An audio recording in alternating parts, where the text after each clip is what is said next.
ओम नमः सिद्धेभ्यः। ओम नमः सिद्धेभ्यः।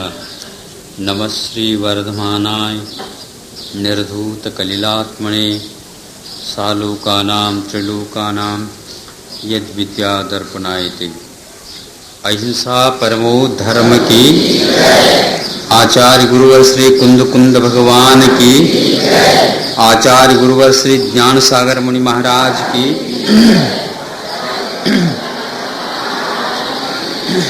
अकिंचन्य धर्म हो गया था।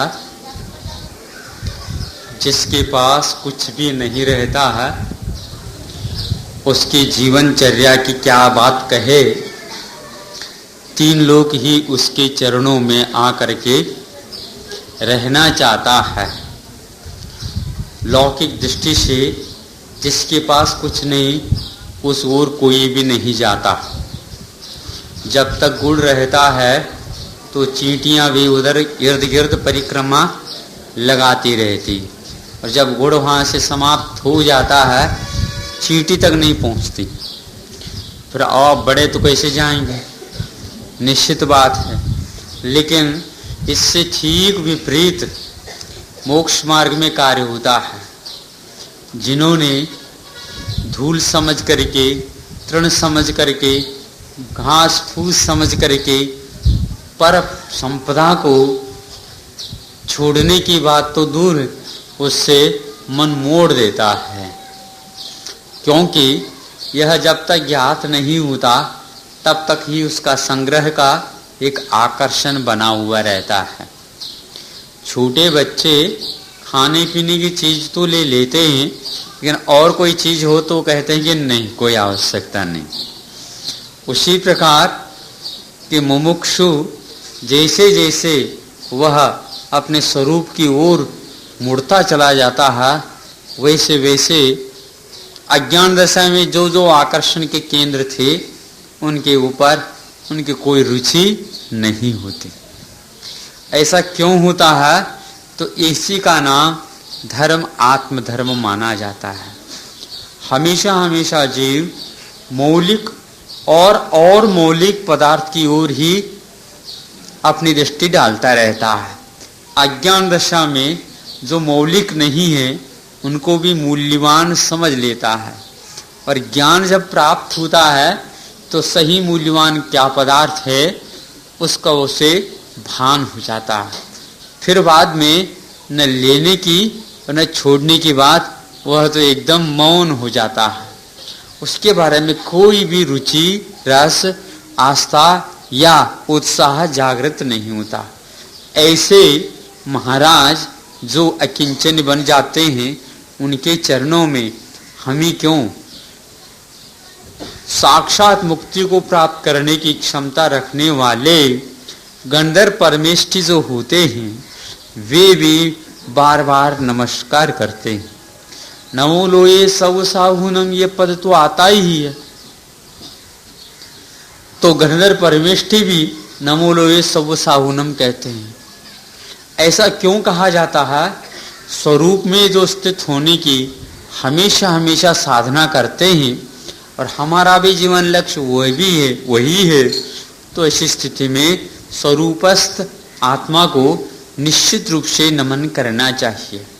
लेकिन वह रूपस्थ यदि हो जाता है तो उसकी ओर देखना भी नहीं चाहिए।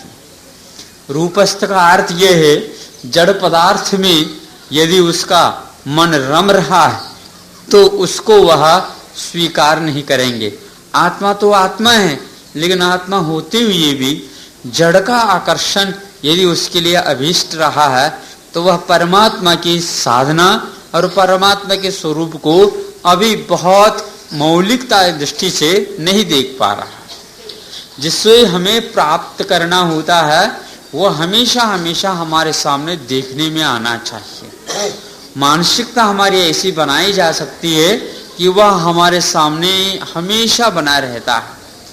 16 कक्षा पार करने के उपरांत कि जब शोध छात्र अपना विषय चुन लेता है तो वह जहाँ कहीं भी रहे, पुस्तकालय में जाने के उपरांत जब उसका विषय सामने आता, ऐसा नहीं, जहाँ कहीं भी वह रहे रात हो दिन हो, भोजन करते समय में भी वही एकमात्र विषय उसका सामने रहता है।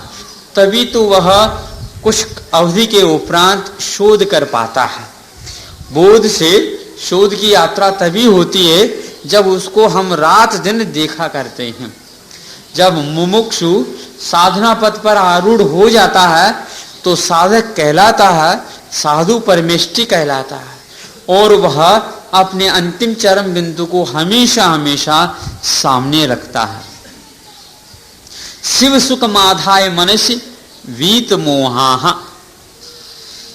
कि स्वर्गीय सुख नहीं किंतु मुक्ति की सुख को अपने मन में हमेशा धारण करते हुए इधर उधर फिर देखने की बात नहीं होती। बाजार में आप जाते हैं, कोई वस्तु खरीदनी होती है तो वही माइंड में वस्तु रहती है। बाद में जाने के उपरांत दुकान में जाते हैं, दुकान में जाने के उपरांत वहां से आवाज आती है आपको क्या चाहिए, तो आप कहते हैं आपकी दुकान में वह चीज है, वह कहता नहीं है। फिर क्या है यहाँ पर, बहुत लंबी चौड़ी है और बहुत लंबा चौड़ा नाम सुना था उस दुकान में, तो आप जाते ही आपको मिल जाएगी। अरे इतने हम आ गए किराया डालते हुए और वह भी घाटा में हो गए। कोई बात नहीं भैया चलो। और वह बड़ी बड़ी दुकान को लांघता हुआ जा रहा है और पूछता है कि कहीं हमारी चीज है क्या नहीं, और छोटी सी दुकान में मान लो वह चीज मिलती है, वाह वह खुशी होती है उसको, इसलिए कि हमारे मनचाही चीज यहां पर मिल गई। मुमुक्षु को यही बात अभिष्ट रहती है हमेशा। जहां पर आत्म तत्व की बात होती है, जहां पर परमात्मा की साधना की चर्चा होती है और जहां पर आत्मलीनता की बात आती है तो सारा सारा गौन हो जाता है और उसमें वह अपने आप को भी भूल जाता है कि यही एकमात्र आकिंचन के उपरांत ब्रह्मचर्य धर्म का फल है।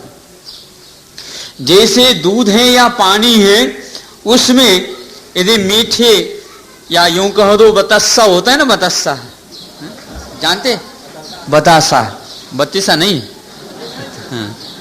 तो वह उस दूध में छोड़ दो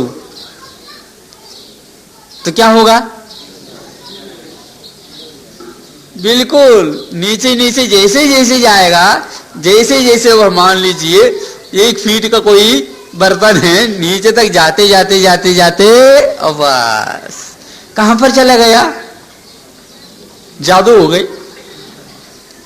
यही उसकी विशेषता है कि वह जो ही तरल पदार्थ में डाल दिया जाता, बहुत बड़ा तो रहता है, फूला हुआ रहता है और बहुत जल्दी वह अंत को प्राप्त हो जाता है। तो उसी प्रकार जिसके पास आकिंचन धर्म है, ब्रह्मचर्य में लीन होने में देर नहीं लगता है।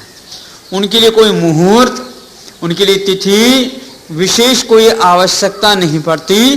जहां पर बैठे, बैठने की भी बात नहीं, जहां पर खड़े वहीं के वहीं वो लीन रहते हैं। ब्रुवन्नपि नहीं ब्रूते, गच्छन्नपि न गच्छति, स्थिरीकृतात्म तत्वस्तु पश्यन्नपि न पश्यति। वह दुकान में सब जगह देख रहा है लेकिन वह अपनी चीज की ओर गौर से देख रहा है। अन्य जितनी भी चीजें वह यूं ही पलटता है। जब आपका विषय कोई भी आवश्यक हो जाता है और बड़ी किताब है 500 पृष्ठी और आपको वह चीज देखना है तो पलटा दो पलटा दो पलटा दो पलटा दो, पलटाते चले जाते हैं और वह सरसरी निगाह में वह देखता रहता है कहां पर वह पंक्ति है, उसको हमने एक बार पढ़ी है तो उसको वहां तक जब तक जाता नहीं वो पलटाता रहता है। कभी कभी वह सामने के पृष्ठ पर नहीं देखता किंतु पीठ पृष्ठ पर ही देखता है, क्योंकि उसके ध्यान में रहता है कि सामने के पृष्ठ में नहीं था वह विषय, केवल इस पृष्ठ पर ही देखता रहता। और वहां भी मान लीजिए ऊपर है कि नीचे है, इसको भी ध्यान रखता है तो नीचे ना देख करके ऊपर ही देखता देखता चला जाता है, 2-3 बार भी कर देता है, यदि नहीं मिलता है तो भैया मिलेगा तो इसी में, इसी ओर मिलेगा, और वह भी ऊपर की ओर ही मिलेगा, नजर चूक रही है। ये क्या होता है, पूरा का पूरा वस्तु का अवलोकन करने के उपरांत भी उस ओर नजर नहीं है, केवल वह औपचारिकता है, क्योंकि उसी में है। तो दुनिया में रहते हुए भी उद्देश्य की पूर्ति के लिए मुमुक्षु हमेशा अपने उद्दिष्ट पदार्थ को ही देखता रहता है, और जो ही मिला तो ही उसको वह रख देता है। क्या देखा आपने, जो विषय मिला उसी के बारे में चर्चा होती है। आपने बहुत देर तक देखते रहे, बहुत देर तक देखता तो रहा, लेकिन मेरा विषय जब तक नहीं मिलता तब तक देखता रहा, लेकिन और किसी को बारे में गौर से नहीं देखा। जब आप मान लो कोई भी चावल बनाना है आपको, तो थाली में चावल लेते हैं और उनमें से कंकर को बीनते रहते हैं। यदि मान लो कंकर की मात्रा कम है तो उसको देखना प्रारंभ कर देते हैं। यदि कंकर की मात्रा ज्यादा है तो कंकर को देखने की आवश्यकता नहीं, तो दोनों देखते रहते हैं। लेकिन मतलब की बात यह है कि चावल की ओर विशेष दृष्टि जाती है, और जब ज्यादा चावल रहते हैं और उसमें यदि कंकर कम रहते हैं तो कंकर की पहचान के लिए चले जाते हैं। क्या हुआ, आप चावल कर रहे हैं, चावल बनाने जा रहे हैं कि कंकर बनाना चाहते हैं? कंकर को बीनना चाहते हैं, क्योंकि कंकर की मात्रा कम है। तो दुनिया में कितने द्रव्य हैं? आपने तत्व सूत्र तो पढ़ ही लिया, अब थोड़े बहुत हम पूछ भी सकते हैं कितने द्रव्य हैं। वैसे बहुत सारे द्रव्य हैं, अनंत द्रव्य हैं, पुद्गलों की अपेक्षा से अनंत है। उनसे कम जीव द्रव्य है, और उनसे कम काल द्रव्य है, और उनसे कम क्या महाराज, फिर तो एक ही है। अच्छा, इसका अर्थ यह हो गया, जब 6 द्रव्यों में आप जब अपने आप को पहचानना चाहें तो उस पर क्या करेंगे? उस समय उसमें कौन से बीनेंगे? उसमें कुछ बीनना ही नहीं है, आंख बंद कर देना। भूल गए आप लोग नहीं समझे? 6 द्रव्य और अनंत जो भरे हुए हैं, उनमें कोई बीनने की बात ही नहीं है। जब जीव द्रव्य के लिए हम चाहते हैं तो उस समय बीनने की आवश्यकता होती है, पुद्गल के लिए आवश्यकता हो जाती है। लेकिन आत्म द्रव्य को पाने के लिए केवल आंख बंद करना होता है। तो बहुत आसान है, ये बहुत ही आसान है, लेकिन यह आसान आज तक कार्य नहीं हो सका। आत्म द्रव्य की प्राप्ति के लिए विश्व से आंख बंद करके बैठ जाना, यह आत्मोपलब्धि है। इसलिए हमारे प्रभु जो हैं ब्रह्मचर्य अपने आत्मा में लीन रहते हैं। किसको देख रहे हैं? देखना किसको? अब सब जग देखो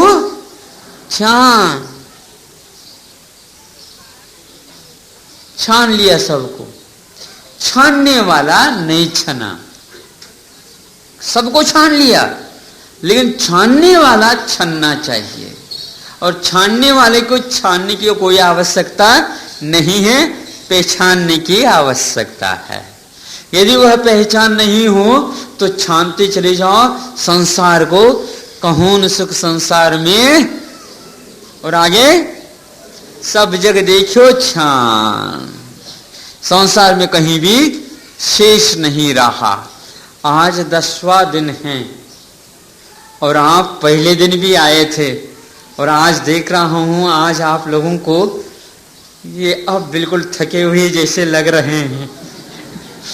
आप लोगों की गाड़ियां संभव है पहले से ही आके प्रबंधक महोदय ने कहा कि कहीं आप भीड़ चली जाए तो मैं क्षमा मांग न सकूंगा, इसलिए रविवार के दिन तो मांगेंगे ही इकट्ठे, लेकिन कुछ चले जाएंगे तो फिर नहीं मिल पाएगा। इसका अर्थ यह है अब भरोसा आप लोगों का है, ही बात है, इसमें कोई संदेह तो है ही नहीं। क्योंकि वह व्यक्ति सब जगह देखियो छान वाली बात नहीं हुई। अभी भी छानना है, अभी भी छानना है। अनंत काल छन्ने कितने फट गए पता नहीं, लेकिन अभी भी छानना है, अभी भी छानना है। सब जगह देखियो छान। ये 12 भावनाओं की एक जो दोहा पंक्ति है बहुत मार्मिक है। मुमुक्षु नहीं छानता, किंतु वह पहचान लेता है, तो पहचानने के उपरांत छानने की आवश्यकता नहीं। हमारा आत्मद्रव्य संसार में गुम नहीं गया है, संसार के उन कंकर पत्थरों में और संसार के अनेक पदार्थों में वो गुम नहीं गया है, किंतु हम संसार में ही कुछ ढूंढते गए हैं, इसलिए उस ओर गए। अब ये ज्ञात हो गया कि हम संसार में नहीं हैं, हम अपने आप में हैं। सिद्ध परमेष्टि के वर्णन करने के लिए सुबह एक सूत्र आया था, क्षेत्र के अपेक्षा से आत्म क्षेत्र में सिद्ध होता है, काल के अपेक्षा से अपने स्व काल में सिद्ध होता है, और गति की अपेक्षा से सिद्ध गति में सिद्ध होता है। लिंग की अपेक्षा से स्वरूप लिंग जो पहचान ज्ञान है उसी में वह सिद्ध होता। जितने भी वहां पर प्रत्यय लगाए सब निज निज निज निज में ही घटित हो जाते हैं। व्यवहार की अपेक्षा से दूसरे के आलम्बन लेने की आवश्यकता पड़ जाती है। और हम अपने आप को पहचानना चाहें तो दुनिया को इसलिए पहचानना आवश्यक हो जाता है कि शरीर भी इसी में आ जाता है। शरीर को यदि आत्मा से पृथक मान लेते हैं तो फिर हम अपने आप को पहचानने की कोई आवश्यकता ही नहीं पड़ती, बल्कि आंख बंद करने की आवश्यकता पड़ती। साधु परमेष्ठी बार बार आत्म तत्व में लीन होते हैं, उसका एक ही मात्र कारण होता है कि उन्होंने यह पहचान ले कि मेरी आत्मा तो मेरे भीतर है, और दुनिया के प्रति जो राग हुआ था उस राग को कम करने की साधना में वो लग जाते हैं। जैसे वह शक्कर की डली वह दूध में पिघलते पिघलते चली जाती है और बिल्कुल शांत हो जाती है, उसी प्रकार जिसके पास कुछ भी शेष नहीं रहा, अकिंचन रह गया, वो अपने आप में लीन हो जाता है।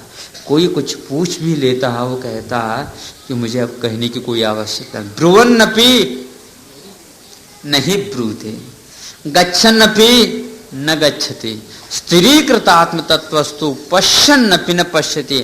अब वह देखने का एकमात्र जो है व्यवहार जैसा रहता है, आकर्षण कुछ नहीं रहा है। जैसे वृद्धों की स्थिति होती है वैसे ही तत्ववेत्ता की स्थिति परिस्थिति हुआ करती है।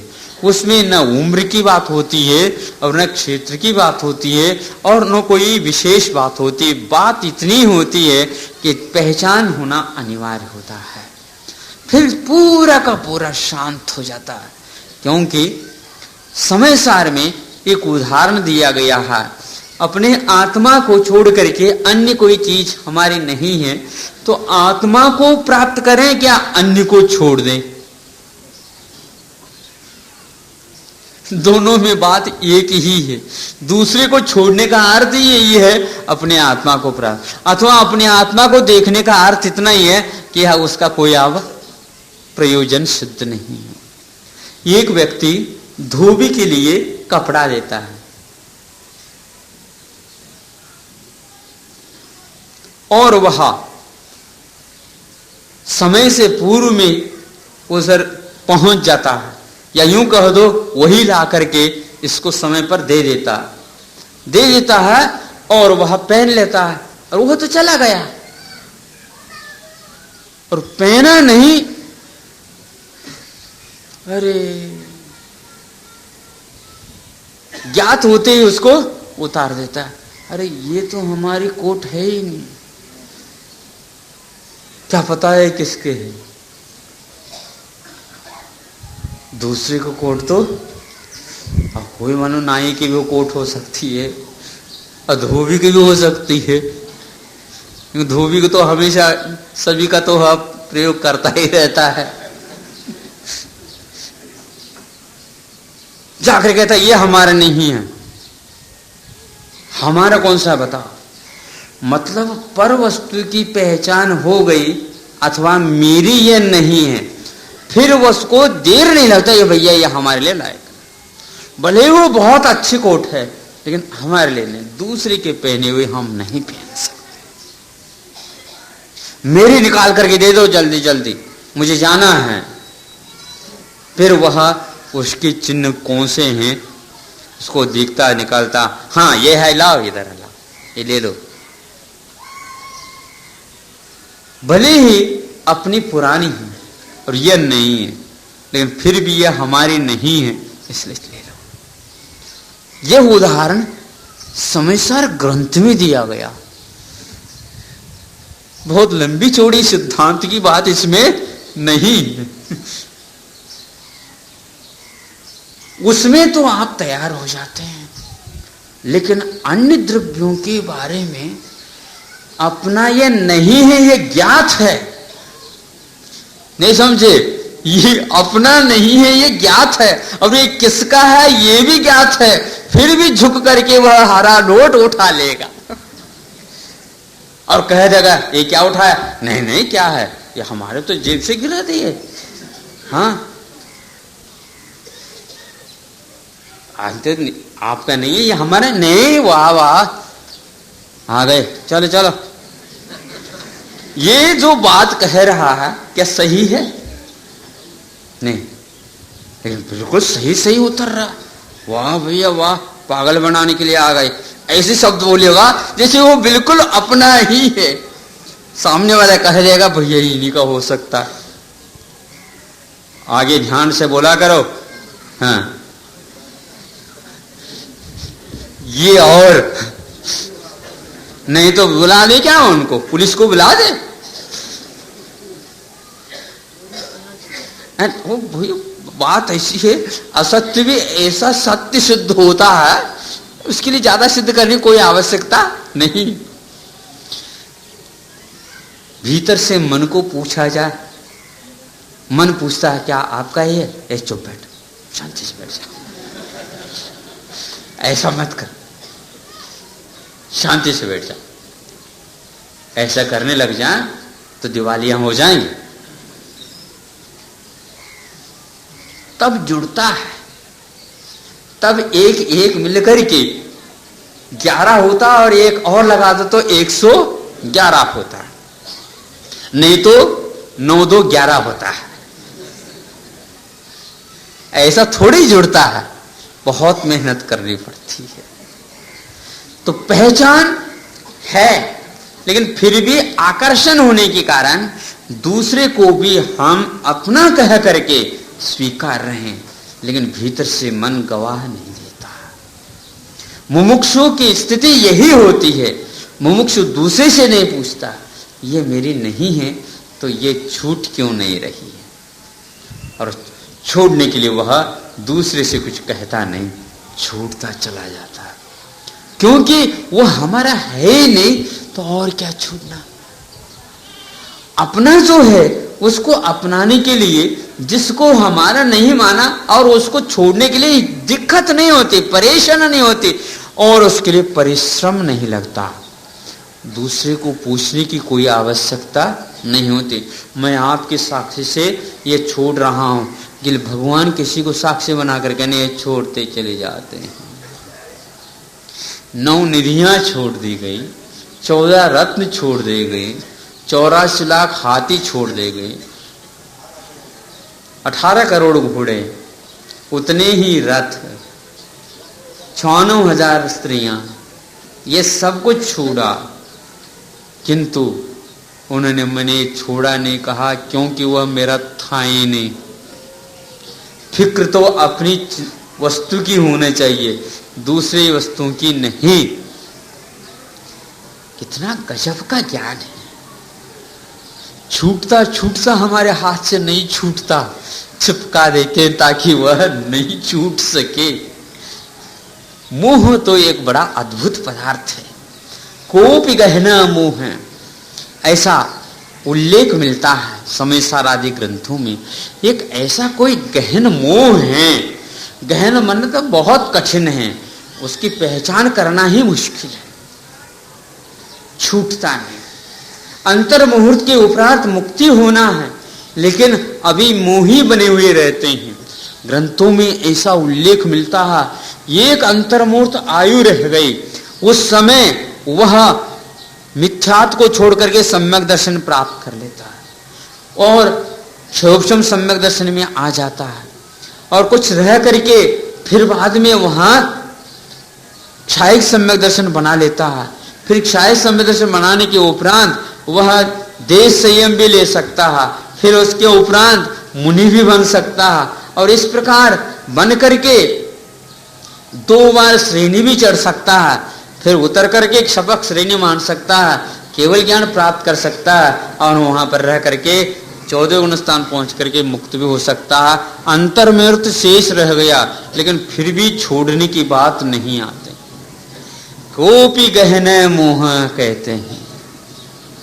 हाँ महाराज, हम भी ऐसे ही प्रतीक्षा करेंगे, जब एक अंतर मुहूर्त रह जाएगा उस समय सब काम हो तो होगा ही।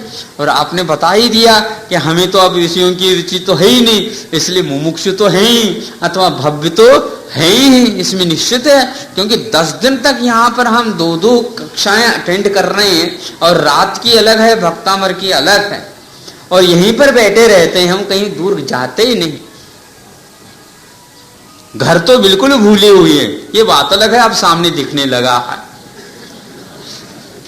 मुमुक्षु को वह सामने घर दिखता है जो आज तक नहीं मिला है।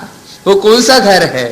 वह सिद्धधाम है, सिद्धालय है, उस ओर उसका मुख है और बाकी ओर पीठ है। ऐसी आत्म तत्व की पहचान होने के उपरांत धीरे धीरे धीरे धीरे मुमुक्षु वह अपने आत्म तत्व में लीन होता चला जाता है। यदि वह स्वभाव की ओर देखता है तो परेशानी नहीं होती, और पर भाव की ओर देखता है तो बहुत सारी परेशानियां आने लग जाती हैं। बुकार की ओर देखता है तो विकल्प होने लग जाता है, और स्वास्थ्य की ओर देखता है, स्वभाव की ओर देखता है तो आया चला जाएगा, ये तो हमारे घर में रहने वाला है ही नहीं, हम तो अपने आप में रह जाएंगे, निकल जाता। लेकिन मानसिकता कभी कभी इतनी विभाव की ओर बढ़ जाती है तो वह पर्याय दृष्टि बनाने में बहुत ही जल्दी खो जाती है, और पर्याय दृष्टि बन ही जाती है। बार बार यह प्रयास किया जाता है। महावीर भगवान को 12 वर्ष लग गए, वृषभनाथ भगवान को 1000 वर्ष लग गए, जिन्हें केवल ज्ञान की प्राप्ति के लिए 1000 वर्ष की साधना करनी पड़ी। और आज जो है कुछ लोग कहते हैं आहा बिल्कुल आत्म तत्व झलक रहा है। कहां झलक रहा है भैया? कहां झलकता है वो? सिद्धत्व का अनुभव सिद्ध हुए बिना श्रद्धान अलग वस्तु है, मानना अलग वस्तु है, और झलकना अलग वस्तु होता है। शुद्ध तत्व का झलकन वह नहीं हो सकता। जो घी यद्यपि दूध में रहता है, मैं पूछना चाहता हूं, दूध में यूं यूं हाथ निकाल करके और घी निकाल दो, देखेंगे निकलता है? नहीं। दूध में घी है क्या? नहीं है। कितना है? मेजरमेंट भी है उसका। लेकिन स्वाद कभी आता है? दूध पीने से घी का स्वाद आता है? हैं? नहीं आता। फिर मान्यता क्या है? वो दूध में घी है, ये कौन सी मान्यता है? है भी कह रहे हैं, स्वाद में नहीं भी आ रहा है, ये भी कह रहे हैं। एक बात कहना चाहिए, हमारा श्रद्धान की बात है, आस्था की बात है उसमें, लेकिन घी को आप पी नहीं सकते, दूध को तो दूध पी रहे हैं इसलिए घी नहीं है। आपको पीना है, घी दे दें? नहीं नहीं, क्या कहते हो आप? जो कुछ भूख है उसको भी मारना चाहते हो क्या? हमें वो नहीं चाहिए, हमें तो दूध दे दो। 2 किलो यदि दूध ले लेते हैं आप, लेकिन वो 2 किलो का जो घी है उतना ले लो नहीं। उसी प्रकार शुद्धात्म तत्व की अनुभूति घी का काम कर जाती है, और उसका श्रद्धान दूध का काम करता है। किसी का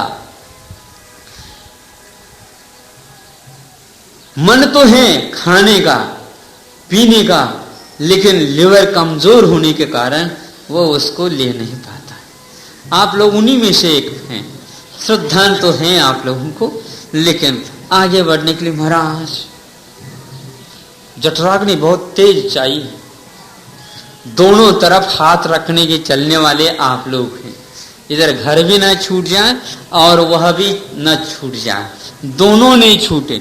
इसी दशा में आप बीच में रह जाते हैं, न इधर के, लेकिन जाएंगे कब? आज ने कल इधर ही आना है। सराग दशा में ऐसे श्रद्धान हुआ करते हैं, लेकिन उसका स्वाद जो आता है दूध का ही स्वाद आता है।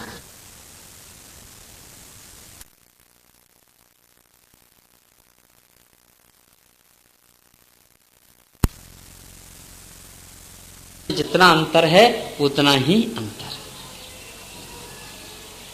है। एक जीव तत्व है संसार दशा में और एक मुक्ति में जीव तत्व है। इन दोनों में कितना भेद है? यहाँ के जो 10 प्राण सहित जीव तत्व है वहां पर पाणित्तमधिकंता नानम विंदन्ति ते जीवा, वो प्राणों से अतिक्रांत जीव तत्व है। प्राण कौन से? जो 10 प्राण थे वो सब निकल जाएं। 11वें नहीं, 12वें भी नहीं, 14 गुणस्थान में एक प्राण रह गया, केवल आयु। इंद्रियां समाप्त हो गई, मनोयोग वचनयोग कायोग समाप्त हो गए, श्वासोच्छ्वास समाप्त हो गया, सब समाप्त हो गया, केवल मात्र आयु रहा है। आयु प्राण, उसके कारण वह शुद्धत्व का अनुभव नहीं कर रहा है। फिर वह मर जाएंगे? नहीं, आयु छूट जाएगी, आयु से वो मुक्त हो जाएंगे। अभी तक उनकी उम्र थी, अब वो उम्र नहीं रहेगी, क्योंकि आत्मा की कोई उम्र नहीं हुआ करती है, शरीर की उम्र हुआ करती है। आपने तो तत्व सूत्र पढ़ लिया, अब तो सूक्ष्म बात भी मैं आपके साथ कर लूं तो कोई अब कठिनाई वाली बात नहीं है, क्योंकि 5 शरीर के साथ ही उम्र बताई गई थी। आयु कर्म का बंध होता है और उसके वजह से शरीर मिलता है, और आयु प्राण जब निकल जाता है तो आत्मा तो अजर अमर तत्व है। मरने वाला और जन्म लेने वाला जो था वह अब निकल गया। ऐसा शुद्ध आत्म तत्व को प्राप्त जो करते हैं वो शुद्धत्व का अनुभव करते हैं। बाकी हम उसके ऊपर श्रद्धान करने वाले हैं, और जैसे जैसे हम भी अपने आप को ऊपर उठाते चले जाएंगे वैसे वैसे वह नजदीक नजदीक होता चला जाएगा, निकट निकट पहुंचते चले जाएंगे हम उसके। और एक दिन वह आएगा निश्चित रूप से हम बिल्कुल ऊपर उठ जाएंगे। हमारा स्वभाव ऊर्ध्व स्वभाव है, नीचे जाने का नहीं। संयोगा भावात, संयोग का अभाव हुआ नहीं, उत्पतनम, ऊपर की ओर हमारी गति होगी। यदि भारवान पदार्थ है तो वह नीचे की ओर आए। हमारे पास कोई भार रहा ही नहीं, इसलिए पश्यन्नपि न पश्यति, बाहर कोई देखने योग्य नहीं रहता, इसलिए उसकी ओर देखते हुए भी वह रुचि पूर्वक नहीं देखता। जैसे सरसरी निगाह से वह पृष्ठों को पलटाते चले जाते हैं। सरसरी निगाह से सब दुकान में देखी जाती कि हमारी चीज है क्या नहीं, यदि है ऐसा कहा तो प्रसन्नता होती है और उसको खरीद लेते हैं। वही बात अब संसार में बहुत सारे पदार्थ हैं, होते हुए भी अपने आत्मा को प्राप्त करने के लिए विशेष मेहनत की आवश्यकता नहीं। आंख बंद कर देना, अपनी आत्मा को प्राप्त करना है। इसलिए हमारे भगवान हमेशा हमेशा नासा दृष्टि रखते हुए देखने में मिलते हैं। इसलिए दूध का स्वाद और घी के स्वाद में बहुत अंतर है। दूध अशुद्ध तत्व है और घी शुद्ध तत्व है। घी की गंध कैसी है? क्यों? घी की गंध यूं लकार करके यूं करते हैं, यूं देख लेते हैं आप लोग। और दूध, दूध में भी डबो दो, यूं कर दो। क्यों? क्यों हंसने की बात क्यों? अरे दूध में जब घी है तो गंध तो आना चाहिए, नहीं आता। और हाथ से छू लो। घी का स्पर्श और दूध के स्पर्श में कैसे है? आंख बंद करके दूध का स्पर्श कर लो तो पानी जैसा लगता है, और घी में यूं यूं कर लो, अरे ये चिकनाहट जैसी लगती है। घी का स्वाद में अंतर और स्पर्श में अंतर और गंध में अंतर। अब रूप की बात आते हैं। घी में आप अपने आप को देख सकते हैं और दूध में देख लो। प्याले में दूध भर ले लो और उसमें देख लो, दिखता है कुछ? कुछ भी नहीं दिखता उसमें, केवल ऊपर ऊपर दिखता है। और एक प्याला घी ले लो और देख लो, बिल्कुल फोटो दिखता है, खूब बिल्कुल उसमें ज्यों का त्यों दिखता है। शुद्ध तत्व हमें अपनी पहचान करा देता है और अशुद्ध तत्व पीलो पीलो कह देता है, इसलिए वो पी लेता है। यहां पर गड़बड़ी होती है। ये चार तो हो गए हमारे गुण। इसके एक दूसरा और है, क्या बताएं? अभी आपने दूध की आरती उतारी, क्या घी की? महाराज दूध की तो आरती उतारी नहीं जाती। जब जो उसमें घी है तो उसमें क्या बात है? नहीं मिला तो उसी दूध को ही जला दो। क्यों? नहीं, दूध में डुबो करके बाती बनाओ और उसको किसी महोदय के माध्यम से दीप प्रज्वलन करा दो होगा। कितने भी में ऐसी तिलियां समाप्त कर दो तो भी होगा नहीं। देखो, शुद्ध तत्व हमें प्रकाश देता है, शुद्ध तत्व हमें प्रकाश देता है और अशुद्ध तत्व अंधकार देता है। कितने भी जलाओ वह जलते नहीं, वो सारे प्रकाश समाप्त होता चला जाता है। एक बात, अब 5 गुण तो आपको हमने बता दिया। देखो, याद रखना है, अंतिम दिन है, कोई जाने वाले जाएं तो कम से कम ये हमारे उदाहरण लेकर के चले जाना। बहुत मौलिक चीज है, ये ध्यान रखना। कोई कीमत नहीं लेता मैं आपसे, लेकिन चीज बहुत अच्छी है। एक और बात बताना चाहता हूं, घी और दूध इन दोनों को मिक्स कर दो, उच्च सिंहासन पर कौन बैठेगा? हम यदि मान लो 1 किलो घी नीचे रख दिए बर्तन में, हाँ, ऊपर जो है 40 किलो दूध रख दिया है ऊपर, ऐसे 40 किलो का वजन ज्यादा है कि 1 किलो का वजन ज्यादा? वह तो नीचे रहना चाहिए, दबना चाहिए। बल्कि ये बड़ा व्यक्ति है, वो छोटा है, वो कहता छोटा कह करके तो देख ले, और वह डालती आप चले जाओ, टनों टन भी डाल दोगे तो भी डालती जाओ और वह ऊपर आता चला जाएगा। शुद्ध तत्व नीचे नहीं रह सकता। ऊर्ध्वम गच्छति आलोकांतात्। देखो, सूत्र कितने अच्छे अच्छे सूत्र है, बहुत अच्छे हैं। अब आप लोग अवश्य स्वाध्याय करेंगे इसके। हाँ, हम जबरदस्त तो आपको नहीं कह सकता हूं, लेकिन फिर भी कहना तो चाहूंगा, आप अवश्य इसका अध्ययन करेंगे। तत्व का जितना अवलोकन होता चला जाएगा, श्रद्धान आपका मजबूत होता चला जाएगा, और बाहरी जितने भी चकाचौंध है, आकर्षण के केंद्र हैं, वे सारे गौण हो जाएंगे। ये सबसे मनुष्य जीवन की सफलता का ये, इससे बढ़कर के और कोई सफलता नहीं है। तो दूध से घी हल्का होता है, घी के द्वारा प्रकाश मिलता है, घी की गंध अलग रहती है और घी का स्पर्श भी अलग रहता है। और घी क्या करता है? पौष्टिक होता है, ये भी बात है। दूध की अपेक्षा से घी पौष्टिक होता है, लेकिन पुष्ट जो व्यक्ति रहते हैं, जठराग्नि जिसकी तेज रहती है, जो स्वस्थ व्यक्ति ही घी को हजम कर सकता है।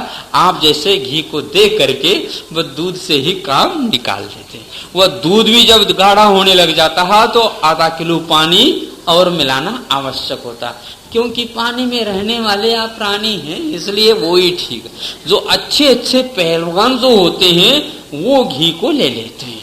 तो मुनि महाराज और अच्छे साधना करने वाले शुद्धात्म तत्व की हमेशा हमेशा साधना में लगे रहते हैं। धन्य है वे मुनि महाराज, हमेशा हमेशा ब्रह्म में आत्म तत्व में अपनी चर्या रमणता प्राप्त किए हुए रहते हैं। व्यवहार की दृष्टि से श्रावकों के लिए भी कहा गया है कि शील मुआसो जब व्योहो सावयानम धम्मो। दानम पूजा शील मुआसो, दान करना, क्योंकि प्रभावना अंग के लिए आचार्यों ने बताया, और उन्होंने एक बताया कि मार्ग की प्रभावना के लिए ज्ञान, तपो, दान, पूजा विधिना मार्गस्य प्रभावना कर्तव्य। अपने द्वारा किया हुआ जो कोई भी अर्जन किया हुआ, खा पी करके बचाया, बचा करके रखना, और उसको अतिथि संविभाग जिसको बोलना चाहिए, यानी देव, गुरु, शास्त्र और साधर्मी भाइयों के लिए कोई कमियां हैं तो उसको पूर्ण करने के लिए उस वित्त का स्वस्य अतिसर्गो, स्व का अर्थ हमने धन भी किया था, और दूसरा क्या किया था, अपनत्व किया था। यदि आप धन दे रहे हैं, अपनत्व नहीं देते हैं, तो उस धन का कोई महत्व नहीं माना जाता। धन भले ही कम दे दो, लेकिन यदि सामने वाले व्यक्ति को अपनत्व देते हैं, उससे वह व्यक्ति बहुत ही फूला नहीं समाता। तो दान देते हुए जिसको दिया जा रहा उसके आपत्ति को दूर करने के लिए, उसके ऊपर अनुग्रह करने के लिए, और साथ साथ उस धन के प्रति, तन के प्रति, मन के प्रति और कोई वस्तु के प्रति अपना जो राग रहता है, उस राग को घटाने का उद्देश्य रहता है। इस प्रकार स्व और पर के लिए कल्याणकारी वह दान हो जाता है। और पूजा, जो देव गुरु शास्त्र हैं उनका आदर्श हमारे सामने रख करके उनकी पूजा अपने योग्यता के अनुसार करना, विधान आदि करने से भी मार्ग प्रभावना बहुत अच्छी होती है।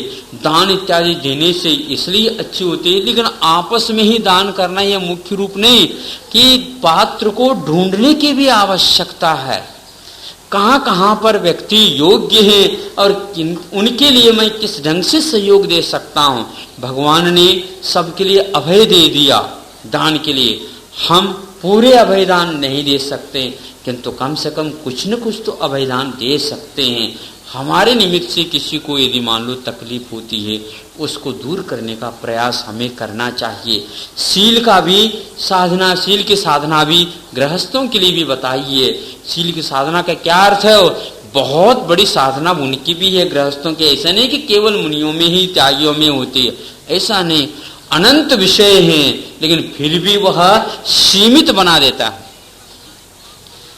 और लोकतंत्र में वैसे ही एक शपथ एक पत्नी का ही कानून जैसा बन गया, वैसे विधान नहीं भी होगा, संविधान में नहीं लिखा, लेकिन फिर भी वह लगभग बन चुका है।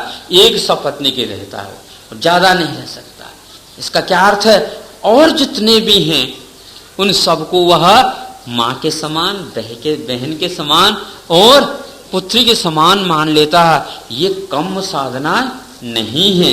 इससे वासना की ओर जो बढ़ता हुआ उपयोग है उसको बिल्कुल रिटर्न किया जाता है, अपने आत्मा की ओर चला जाता है। असीम विषय होते हुए भी सीमित बना लेता है और वह देवगुरु शास्त्र की उपासना करता रहता है। इस प्रकार उपवास और शील और दान और पूजा ये हमेशा हमेशा गृहस्थों को करते रहना चाहिए। जिस प्रकार करने से शिक्षा मुनि बनने की अपने आप ही उनको उपलब्ध हो जाती है। ये बात अलग हो रही है कि समाज में बहुत उम्र होने के उपरांत भी वे वानप्रस्थ आश्रम का अनुभव नहीं कर पाते। दादाजी हो जाएंगे लेकिन फिर भी नाती की चिंता रहती है। अब क्यों है ये समझ में नहीं आता, या यूं है कि आज मुक्ति नहीं है इसलिए तो वहीं वहीं रहते हुए धर्म ध्यान हम करते रहते हैं। लेकिन फिर भी वहां रहते हुए भी कि आप अटैचमेंट राग को कम कर सकते हैं और करना चाहिए। इसी का नाम त्याग है। बार बार उसी का आकर्षण नहीं रहना चाहिए। 50-60 या 58 उम्र हो जाती है तो गवर्नमेंट आपको रिटायरमेंट कर देती। अच्छा, मतलब अवकाश आपको प्राप्त हो जाता है, लोकाकाशे वगा। अब जो है आप निश्चिंत रह करके अपने घर में रहिए, चिंता न करिए, हम आपके लिए जब तक आपका जीवन रहेगा तब तक के लिए दे रहे हैं वेतन। बहुत बड़ा उपकार है गवर्नमेंट का, जो सर्विस करते हैं उनके लिए। अब वह जीवन पर्यंत वेतन तो मिलेगा और वो काम नहीं करेंगे, आवश्यकता नहीं है, दूसरे के लिए कम से कम आगे भेज दो, बहुत सारे उम्मीदवार हैं। लेकिन जो सर्विस के क्षेत्र में तो ये चलता है, लेकिन वैसी वृत्ति रखने वाले व्यक्ति श्रीमान लोग हैं, वे इस बात को स्वीकार नहीं करते। देखो गवर्नमेंट जब वो कह रही है 58 साल होने के उपरांत ज्यादा से ज्यादा 60 ले लो, 62 ले लो, एक्सटेंशन थोड़ी बहुत और बढ़ा देते हैं, लेकिन इसके उपरांत तो आपको जहां कहीं भी क्षेत्र रहते हैं, उपवन रहते हैं नहीं हैं, तो वहीं पर घर में उदासीन रह करके अपना धर्म ध्यान करना चाहिए, स्वाध्याय करना चाहिए और शेष जीवन केवल निष्परिग्रह के साथ एक आध बार भोजन कर लिया, वैसी डाइजेशन खराब हो जाता है बाद में तो इसलिए एक आध बार भोजन कर लिया और बस, कोई चिंता की बात नहीं होती। यदि फिर भी चिंता होती है तो वह अपनी मन की कमी मानी जाती है। पहले ऐसा नहीं किया जाता था, लेकिन वह आज बिल्कुल ही सर्वसम्मत होता चला जा रहा। यदि आपको कोई कहीं प्रबंध नहीं है या व्यवस्था नहीं हो पा रही है तो आपके तरफ से व्यवस्था भी की जा सकती है, इसमें कोई विशेष बात नहीं है, और मिलकर के और विशेष कार्य हो सकता है। जहाँ क्षेत्र हैं और कोई समस्याएं, सामाजिक समस्या हैं, जो अनुभव के माध्यम से सर्वोपयोगी कार्य ऐसे जो अवकाश प्राप्त व्यक्ति रहते हैं वो कर सकते हैं, तो उसके लिए विशेष प्रबंध की भी कोई आवश्यकता नहीं होती। लेकिन इस दिशा में बहुत कम सोचते हैं। हम ये सोचते हैं कि यह तो दूसरे के लिए किया जा रहा, दूसरे के लिए नहीं, सबसे ज्यादा लाभ अपने आत्मा के लिए ही है। निरीह वृत्ति बढ़ जाती है, परिग्रह का मोह छूट जाता है, और अपना अपना जो परिवार होता है उसका जो एक अलग आकर्षण रहता है। एक तो धर्मशाला में रहना और एक अपनी बिल्डिंग में रहना, अंतर है ना। अभी जो आप रह रहे हैं, आप अपने घर में रह रहे हैं क्या? नहीं, मोह कुछ नहीं, क्योंकि ये छूटना है और वो नहीं छूटना, मतलब ये छूटना है और वो नहीं छूटना। तो यही प्रत्यय जो है, ये धारणा जो है हमारे लिए बहुत ही गड़बड़ कर जाती है। वह भवन छोड़ने के उपरांत भी नजर आता रहता, कैलेंडर घूमता रहता है 10 खंड का। अरे भैया, 6 खंड अधिपति को भी 6 खंड अधिपति, और तो 10 खंड अधिपति बन गए। ऐसा क्यों होता है? ये मैंने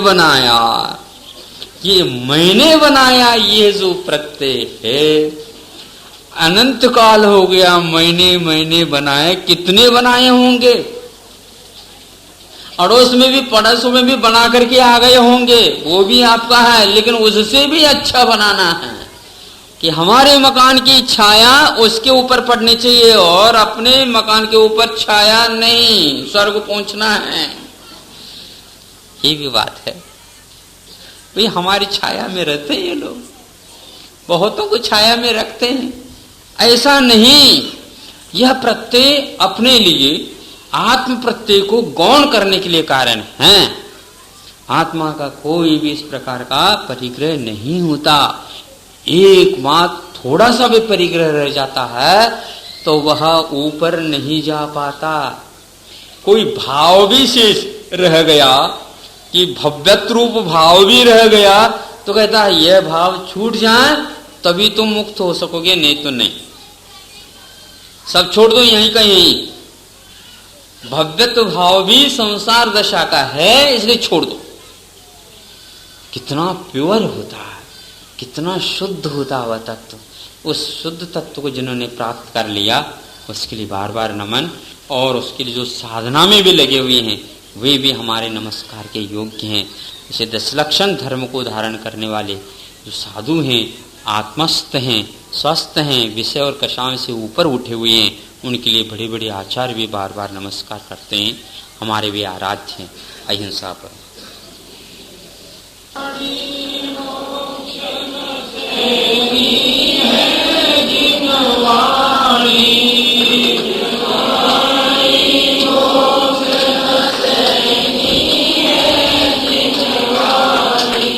जीव कर्म के जुदा करने को, जीव कर्म के जुदा करने को, यही तेरी छेनी है जिनवाणी, यही तेरी छेनी है जिनवाणी, जिनवाणी मोक्ष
विद्यासागर महाराज की आचार्य संघ की जय।